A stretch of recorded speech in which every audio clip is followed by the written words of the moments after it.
everyone, and welcome to Overcast. This is episode number 54 of Overcast, your Overwatch podcast. I'm Frosty, and joined this week by my good old friend, Softy. What is up? Not much, man. How are you doing this week? I'm doing fantastic. Doing a lot of gaming. There's a lot going on in gaming right now. So, yes. Yeah, this is another week of let's see what's going on in Overwatch because there's, we've come down from the weeks and weeks of huge news, but not a lot. So remember that as a community, you can always find us online. You can go to Twitter at Overcast Show. Overcast.frozenfoxmedia.com is our blog page. You can go to frozenfoxmedia.com. You can find links to all of the cool stuff on the Frozen Fox Media Network. Make sure if you're watching the video version of this, give us a thumbs up and subscribe so you don't miss an episode. Let us know what you think. If you're listening to the audio version on iTunes, Stitcher, Google Play Music, and hopefully soon to be on TuneIn. All so right. I'm waiting for the application to go through on there. And if you like that, let us know. If you love the show, let us know. If we always use that little slogan that I probably stole from somebody else or heard somewhere. Who knows? So, on to the next. Yes, sir. So what have you been up to? This week I've been playing quite a bit of Legion still, getting ready for our first raid as a team this Saturday. Yes. And then I've actually been playing some Overwatch. I know, right? Weird. A tiny bit. A tiny bit. A bit. Actually, I've been playing Quick Play plenty, and I've been messing around with custom games. I did decide that I wanted to do my rank play and finish my rank play earlier today. And unfortunately, I ran into toxicity and just overall horrible. It was so bad. I actually had to mute everybody until the game was over and I could leave. Just out of nowhere, people going off on each other. I mean, before the game even started, words that I would never use. Ever. Ever. It was so horrible. So I thank God I just muted it, and we finished the rest of the game, and then I was done. So quick play, no problems. Everybody was really great, but man, the saltiness and competitive, and just who knows where those guys came from, if they were a group of four or what, but it was awful. Yeah, I would let you know that it's not just you. When I was finishing my placement matches, since I promised to do that this week, it was bad. It was like every game, first of all, every match I had a lever. In like the last 4 matches I had to play, every match. And the only person left in the entire match was on my team every time. And so I was like, great. This is just exactly how I wanted to finish out those last 4 games. I was on a 3-game winning streak when I started that, and then it all went south after that. And people were so, like you said, they were so salty, so toxic. I've been playing this game since the beginning of the closed beta. Yep. And this is the worst it has ever been. Ever. I've never had to mute so many people. I've never had to report so many people. Yep. And I will admit, like the last match I played in placement match, we had a draw. So there was already a bad taste in everybody's mouth. We had a draw. It's already bad. Yep. And then as Mercy, I got play of the match, which I figured I would never get play of the game or play of the match as Mercy, especially in competitive anymore. Right. And then I got play of the match on a play that was absolutely horrible. So that just incited everything, because all I did was it was like me healing a diva until their mech got destroyed. And then I turned around and rezzed one person. That's all I did. That was the play of the match. And so It's been a weird match. If you can imagine the salt that probably came from that play. We had a was play of bad. the game this week that was a Reinhardt charging in and knocking somebody off the side and killing himself. I don't know what they did to play the game, but it was, we all watched it, and thankfully everybody was really good-spirited about it, but made a no difference in the game whatsoever. Killed himself and got play of the game. Yeah. So the people just take a step back, take a breather. Yeah. It's just a game. I know it's competitive mode, but it's still just a game, and people just it's not douchebag mode. We don't need that. Yeah, did I click on the wrong game mode? Is that the brawl of the week, and I accidentally clicked in? We were talking about options that were off the screen last week. Am I missing something here? I don't even know. So the other, we had a little Overcast meetup this week too. Some of us did. Some of us did, yeah. 'Cause some of us didn't want to buy a plane ticket to Denver and hang out. Well, some of us probably should have. But Ovo was actually in town this week, so that's why he's not here today because he's actually traveling home.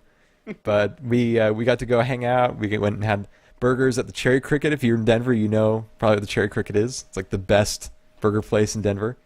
Go and hang out. If you ever come and visit, I'll take you there. But in exchange, Softy, if you ever come visit and I take you there, I have to pay? No, if I come visit you, you got to take me to get a Juicy Lucy. You got it, man. That's actually right by your house. Yeah, so I got to go have one of those. I mean, I've seen them on TV for all these years. Never experienced one. Yeah, I've had ones that you make yourself, but not like the real thing, the real authentic one. And isn't there like a duel between the two? Yeah, is there like another restaurant? Two places. One is right by my house here. It's called the 5-8.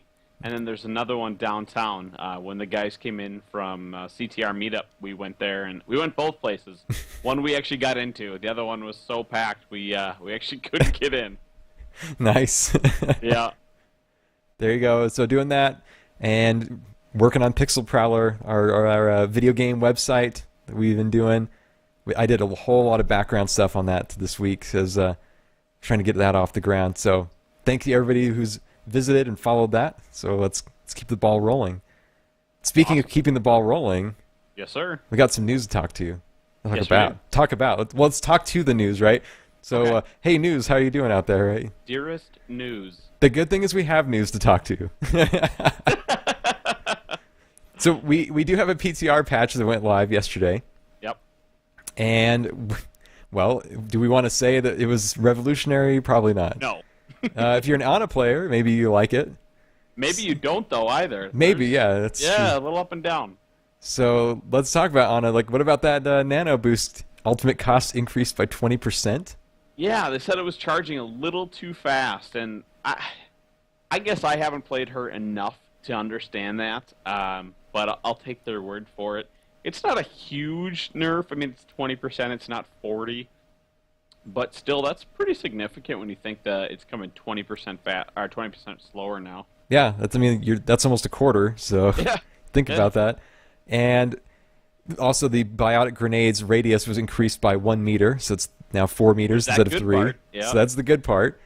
Yeah, I was telling you before the show that in every competitive match I played when I was finishing out this week, every time there was an Ana in there. Which before, like, what was the rule before? You do not play Ana in competitive. Like, no matter what, you just don't do it. And now everybody's doing it, and the changes aren't even in. So I don't know if people saw the PTR and they were like, oh, sweet, Ana's been buffed or whatever. And it's like, nope. No, not yet. I was tempted to do it when I saw people doing it, to say, yeah, maybe I'll do it. And then I was like, no, if I do it, I'm going to be the one that gets yelled at. So yes. I'll just stay in my mercy corner, and put a few more hours in. Yeah, probably a good idea. Yeah. Anybody that's seen my profile knows that, like, I have probably played Mercy more than all of the other heroes combined at this point. Yeah. So it's pretty skewed. I was looking at it again today. I was like, ugh. And everybody was like, oh, you're such a low level. And it's like, yeah, but when I play Mercy, that's like all I've done for that level. Yeah. So, because at the end of the game, they'll be like, holy crap, your Mercy play is awesome. And I'm like, yeah, I know. It's because, like, that's all I played for like a year, you know? You do. Yep. Let's see. What about Widowmaker? So, trying to help her acquire targets more quickly, she can now zoom in 0.2 of a second faster. Big deal. So, yeah, I guess if you're like a high-end player, that's going to make a difference. But I guess I don't see that translating to the rest of the general public. So no. Yeah, exactly. I can't imagine. No. And the last big change, quote unquote, was the Riptire, and it just says ability now activates more quickly. What does that mean? Okay, well, usually we turn to the developer comments to know what this means. So this is what the developer said. I don't remember who wrote the post or the patch notes. They said Junkrat can be extremely effective hero in the right hands, but Riptire often felt underpowered when compared to its counterparts. What okay. does it mean? Does that explain anything about the timing of Riptire? The only thing I can assume is that when you hit Q, usually there's like that wind up time, and it takes like 1, 2, almost probably 2 full seconds to like get into the wheel and start rolling around. Sure. So I'm assuming what they did is they shortened that time. That's what I guess. I hope so. Which is fine because it's always annoying when you hit it and you're like, come on, come on, come on. Yeah. They're grouped up when I hit it, and now they're they hear me yelling, and they had like 5 seconds to get out of the way. I had a game this week where I had a McCree coming around the corner as I finally got it down, and I just had to blow it up on him because it was that or he's going to kill me. So I like that it'll be shorter. I just don't know that they could have been less clear on it. Yeah. I mean, at least they could have been like, ability now activates 0.2 of a second more quickly. Right. Just like they do with the Widowmaker. That's how they said Widowmaker. I don't know why they can't do that here. So, I don't know. Maybe it was so fundamental that it was unquantifiable. So fundamental. Speaking of messed up alts, I was playing D.Va in one of my placement matches, and I launched it. Their team was like all on top of the it was on Hollywood. They're all on top of the car. Okay. Oh, so sure.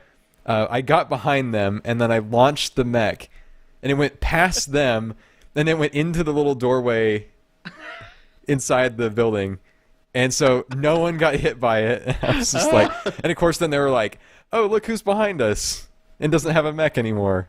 And I was like, wouldn't it be nice that you could detonate that when you wanted, you can Riptire? That'd be so I always fantastic. wanted that, to work like that. Why not just have it a right-click detonate? I don't know. I wish I was good enough to pull off like the D.Va Meteor though. Like if you ever seen those plays, like if I could pull that off, man, like that'd be fantastic. But I've tried. Still play Mercy. I still play Mercy though. I play good Mercy though, at least. Yep. I'll say that. That's why it's hard not to not play Mercy though. To be honest. Yeah. 'Cause when you play it well.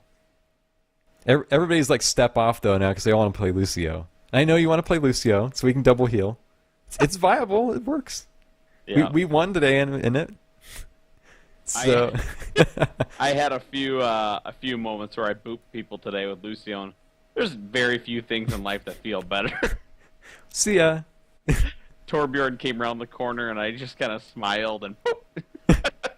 Did you do like the wave emote at him, like hello? No. Oh, come on! If you get to play the game, then you gotta have it in there, yeah.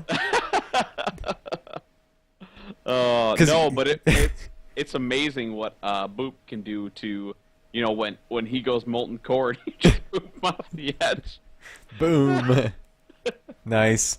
Well, they did change the user interface a little bit. I haven't actually been on the PTR yet because I've been playing live, so. But they said several minor aesthetic changes have been made to the game's main social and options menus. So I haven't seen any screenshots, so I'm guessing it has been revolutionary. I don't think so. They're supposed to be very minor. Because I figured if it was a big change or a big enough change, people be posting everywhere. We'd probably hear complaints about it. Yeah, to be I'm sure honest. we would.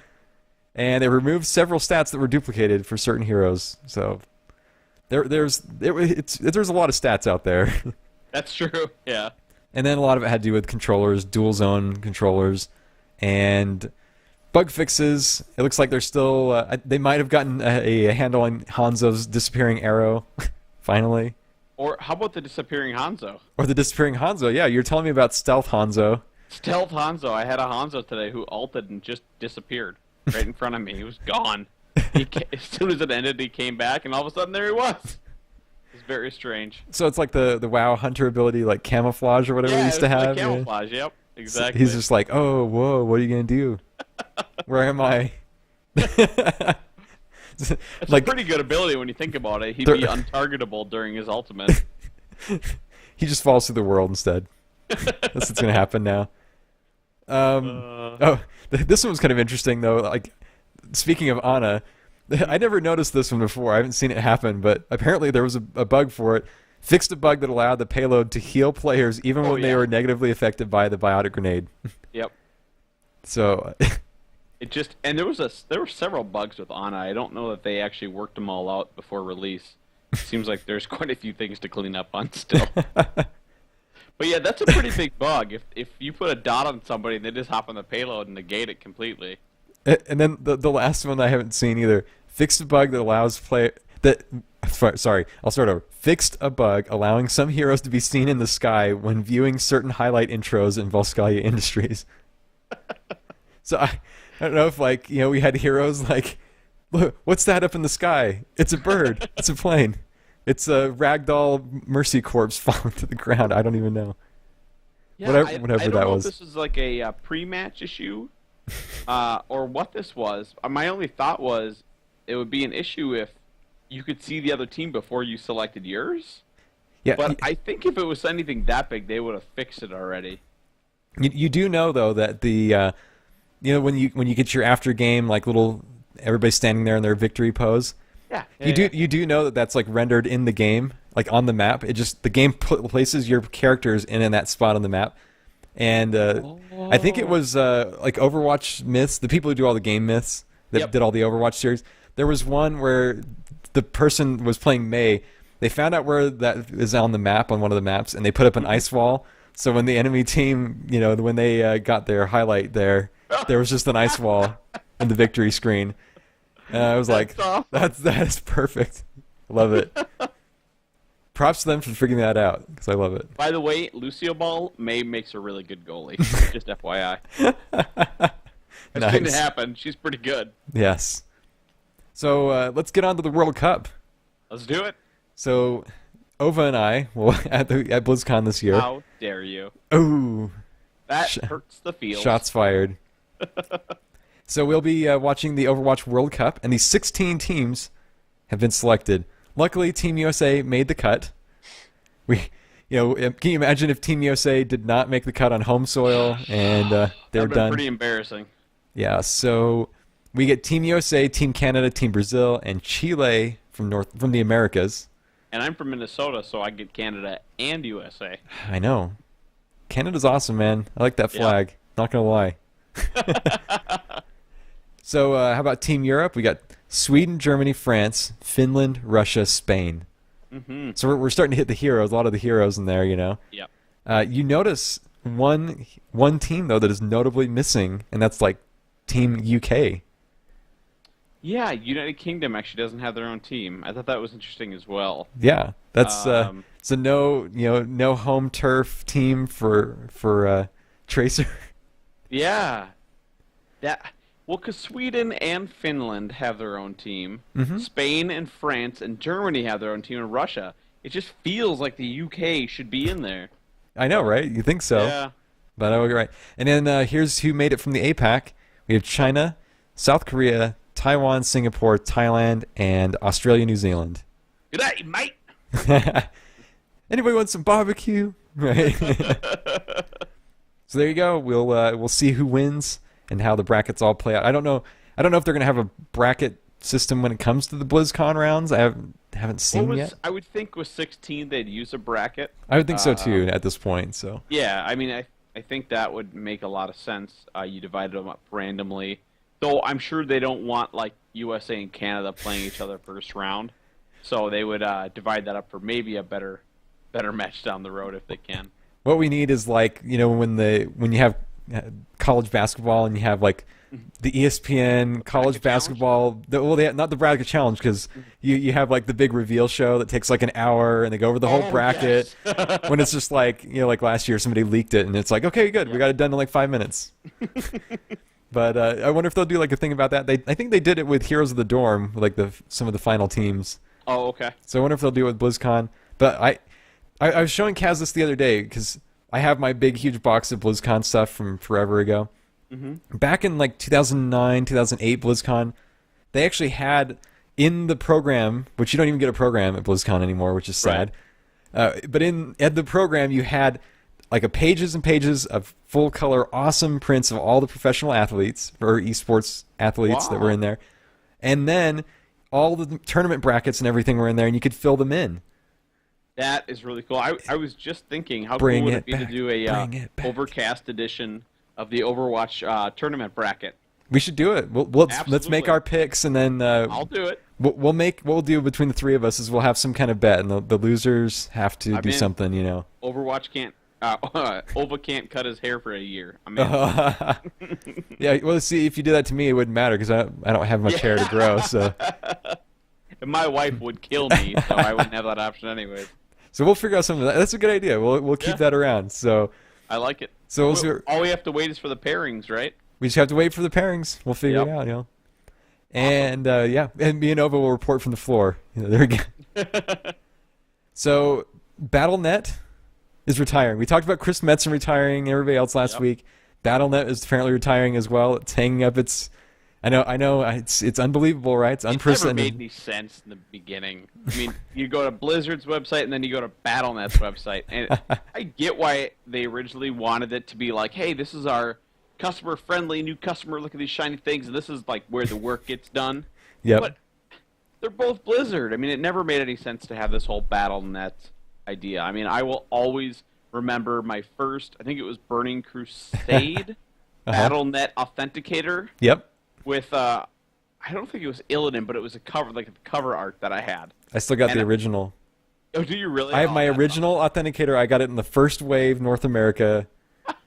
And somehow the batteries still work. I don't know how. When this thing dies, I don't even know what I'm going to do anymore. Well, I can officially blame that Authenticator for me having, let me get my current 762 battle pets. Thank you very much, Blizzard Authenticator. Nice. But, I mean, that was, Battle.net Authenticator. You just always knew it was part of Blizzard. Mm-hmm. I just never knew why it wasn't just Blizzard Authenticator or Blizzard, whatever it might be. So I think this makes perfect sense. They're just integrating everything together. Yeah, and they put it all under the name of Blizzard Tech. Yeah, Blizzard Tech. Why not just Blizzard? I don't know. Why not Blizzard Launcher or BlizzardNet? Yeah. BlizzNet. BlizzNet. I like that. Yeah, so it's going to make new guild called BlizzNet. But it's kind of like the EA and Origin thing. Like you never connect those two either. Like no. Like Electronic Arts was out forever, and then they're like, "Hey, we have the Origin service," and it's like, yeah, where did you get that name? Like, couldn't think of anything better. Like EA, EZ, EasyNet. Yeah. I never understood why they wouldn't tag it with the Blizzard name, since that was the property. It just didn't make any sense to me. Yeah, I don't know. It was developed a long time ago, and yep, that's very true. I'm trying to remember if like Blizzard North was even in existence back then, because it was when like Diablo was going on back forever ago, I think. So I wonder if like they kind of they weren't as centralized, because back when they had like Blizzard North, it was like up in like San Francisco or something like that, and then they had Blizzard down near LA, and I think maybe this is like all just kind of a culmination of all the years of consolidating down into Irvine. So yep, and now becoming a global brand. So. Makes sense. I mean, I'm in a trademark law class. It's all about branding, so that's an important thing. Absolutely. So there you go. We'll see, because now we had a battle tag, so we're gonna call them Blizz tags now. Blizz tag. You're right. What's your Blizzard tag? What's your Blizzard ID? Blizzard tag. Battle tag. Yeah, that's always been battle tag. Crap. What are we gonna call that? I don't know, but there is the Battle Tagged show, and there's another podcast that have like that name. So I wonder what's going to happen now. Yeah. And the last thing we're going to bring up for this is the World of Podcasts event. Yep. It's going to be happening, of course, at BlizzCon, like always, because it's awesome. I'll be sitting in my living room cheering you on. So at Con Before the Storm, where you're going to have, I think they're changing up this year. Usually they have like panels where they have different podcasts come on for a certain amount of time. This year, what we're going to be doing for Con Before the Storm and World of Podcasts is we're going to have like panels, but by game. So you're going to have like a General one, you're going to have a Hearthstone one, and a Heroes one. But we're going to have an Overwatch one. And I didn't say it on the show last week, even though I can't remember if I was supposed to or not, if I was allowed to or not. But I know I can now, because it's all public record at this point. But I will be participating as one of the panelists on the Overwatch panel. So Thursday, It's 8:30 p.m. to 9:20 over at Con Before the Storm. Hit me up. I'll be over there with some of the people from the Payload podcast, Rosh and John, who's local to me, and then Veritech from the Guardians and Kevin Ellis from the Cavalry will all be there talking Overwatch. So check it out. Cool. And I think they're going to record it or something and like release the recordings later on if you miss it. So since you don't get it with your since you don't get it with your virtual ticket, sadly, right? Whereas Blizz needs to get in there and like broadcast our events. Come on, man. That'd be pretty cool. So I'm really honored to be able to take part in World of Podcasts for a second year. Mm-hmm. And the second year representing our show, actually. So yeah, that's kind of cool. So I expect everyone to show up and be excited because I'm going to have some swag. I'll bring some swag with me. So wait, send some swag to Minnesota too. Send some swag to Minnesota. There you go. Send it up north. Bring some down with me. So if you want some swag, we'll figure it out. I don't know if they're going to be doing like the last year they had like a table in like a room where there's tables where artists and podcasters and things would go. Mm. So I don't know if they're going to be doing it this year. I haven't seen anything yet, but if they do, I'll let everybody know and you can come hang out. And if you want to get a selfie with me, you can. It's more of I would probably want to get a selfie with everybody else. Who wouldn't? So I might be dressed as Greymane for part of that night. Who knows? Yeah, maybe. I can't wait to see that. That's my least favorite part about not being able to be there is that I won't get to see Greymane. I just got to bring it in Minnesota then. CTR meetup, right? There it is. And with that, I think that brings us to the social media portion of the show. Did you see anything on Twitter for you? I didn't see anything under Ask Overcast. Not this week. Come on, ask us those questions. We know that deep in your heart there are these questions about us, about the game, about what does it mean that Riptire's ability was sped up. We have no idea about. Feel free to ask us about that. So ask us about it again. Whatever it might be. If you have those burning questions, you can always tweet to all of us. You can also just use the hashtag AskOvercast. We'll pick it up on our big net when we prepare for the show every week. And that's it for the show. So remember that you can always follow the show at Overcast Show on Twitter. Go overcast.frozenfoxmedia.com, and that's where you can find the blog page with all of our links to stuff we talk about, whatever it might be. FrozenFoxMedia.com is a place where you can find about all the other shows and everything else on the Frozen Fox Media Network. If you're watching the video version of this, give us that thumbs up and subscribe so you don't miss an episode. If you're listening to the audio version on Stitcher, iTunes, Google Play Music, or anywhere else, if you love the show, let us know. Leave us a review. Give us a comment. If you have any other ideas, if you just say that my voice is annoying and I don't have enough hair, whatever it might be. That was my comment this week. Yeah, that's right. That's what his comment was. So there's how you can find the show. How can you find Softy online? You can find Softy at OlSofty on Twitter, in Discord as Softy, on CTR as Softy. Well, that's pretty much it. There you go. And Ova, who's not here, is at Overdrive CTR, so go and harass him for not being here this week. Absolutely. And you can find me, Frosty Fox, everywhere. Everywhere.